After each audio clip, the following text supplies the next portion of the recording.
You know, we always have our captains talk to the team on Friday night. After those captains spoke last night, I felt really good that this team was well prepared. Coach did a fantastic job. Coach Heater had defensive staff, Bill Lake and offensive staff. And I think without a doubt, I've told you all along, I felt this football team has gotten better every week.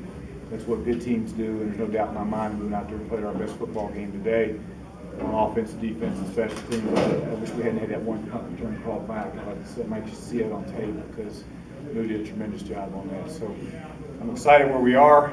We got one more week left. Our ultimate goal was not to win the East; it was to win the championship. So this is all great. It gets us to that next step, but we got to focus starting tomorrow with this one behind us and get ready for it. What about Esrae Farrell a little bit? I mean, this is a game where you knew that with their rush defense, it was going to be a grinded out game, and some great seams for him early, and got really everything in rhythm. Yeah, I mean, him and Butler, you look at him, one average 6.2 yards a carry. Butler, I think, was 5.3. And we were able to run the football. Anytime you can run the football, we've been able to stay pretty balanced. We don't turn the ball over down regularly. It's not even close. And that disappoints me. But we got to. He's done a nice job. He came back in there. He responded and run extremely well. He's our most complete back right now as far as picking up blitzes and protections and seeing the right creases and all that type of thing. So, I'm happy with our running game. Again, Billy Legg deserves an awful lot of credit. The way Cato's playing. I know we were 10 of 14 on third downs, which was huge. And we got the ball. We scored. We got the ball in the red zone. It was great. So how long did you have that jumbo package in the holster?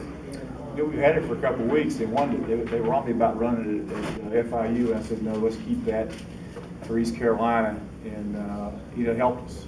Get big Devin Johnson with cheese. We call it our cheese package. We got cheese in the game there. That's our big fat guard that we got in there. And he's not fat anymore. He's about 3 inches skinny now. But, anyway, we've had that in, and I just think it gives us an opportunity that we want to go get a yard. We can go get a yard. And these guys did a nice job getting that done.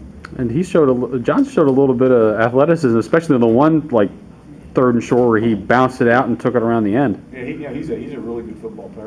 I've been saying that all along.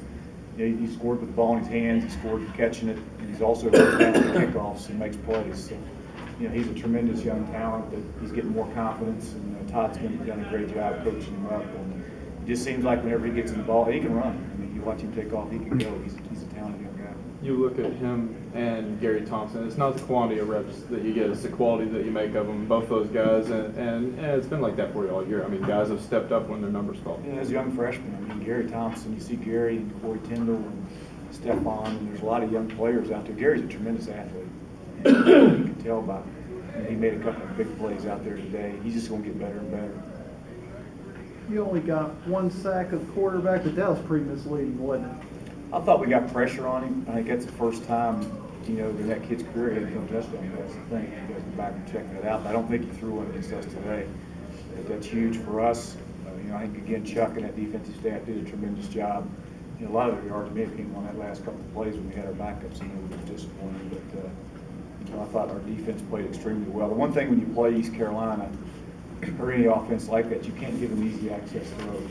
Those corners have got to be able to get up and take away the easy access throws and still have the ability to stop the run. I thought for the most part, our guys did a great job of doing And talk about the cornerback play a little bit. I know that, last year they had a little bit of trouble against Hardy. Was that sort of a mindset thing? We don't want him to beat us again this week. Well, I think Hardy's a tremendous player.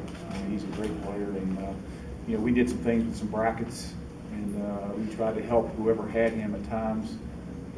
And a lot of times, Corey Tyndall and Taj Letman, he made a couple of plays when Taj had to drop down and play man. But Chuck did a nice job of mixing up the brackets in the zone and had him and that type of thing. And for the most part, he made a few plays. But we knew going in that they were going to make a few plays, and they did. But bottom line is, at the end of the day, we held them to enough big plays to find a way to make it. Is there anything you could put your finger on that one thing that allowed you guys to jump that 24-0 lead in, which that really kind of set the tone for the whole thing? We came out. It's been kind of that way when we played at home here. We come in and we won the toss. We deferred. They took the ball. We kicked off. The defense came out there and stopped it. We took the ball right down and scored. It just seems like that momentum of the defense getting stopped, the offense sticking it in, and the kids are just. They were not going to lose this football game. And I think, again, I keep going back to the leadership on this football team is tremendous, from all of them. The seniors that were out there, the captains on this team, and You know, the one thing about this football team right now is they've taken ownership in their own team, and the coaches don't have to do a whole heck of a lot. You know, they're gonna do a lot of it themselves. And the one thing I said, yeah, I think this football team has now found ways to win games instead of ways to lose. I think the culture has changed. You know, it took so long. We've lost for so long around here. You know that now finally, you know, we're winning. I think that culture has changed. These kids like Chad and Byron and all the great teams that were around here did. They find ways to win it instead of ways to lose it. That's as a coach, that's a hell of a deal. It's good to see. Keep that in mind. How special of a win do you think this is for this school, this program, this I think it's huge. I mean, we haven't played for championship in 11 years. I mean, that's the biggest game that's been in that stadium in 11 years. And to dominate that team the way we did, it's huge. But we got a bigger one next week. Let's hope it's right back out there with that one. I hope. Cato's second half, you know, second quarter didn't end the way you all wanted to, and ECU got a little bit of momentum, but Cato goes 10 of 13, steps up in the pocket of Woods' blitz, but stayed in control really well and made some nice He throws. did. I mean, again, I can't give enough credit to Billy Legg. Billy Legg has done a tremendous job with him. And, you know, again, we talked, you know, the other, I thought it was huge too. They had a little momentum there at the end of the half. You know what, we came back out second half. You know, our kickoff return had a couple of big returns there. You know, the second half we hit that return, I think, back to the 40 or 50, which gave us great field position. And you take anything right down and score, that was huge. And then, of course, the interception, it started to snowball a little bit. So, you know, again, overall, I don't think there's any question. It's the best overall game we played today. We got to make sure we do it again.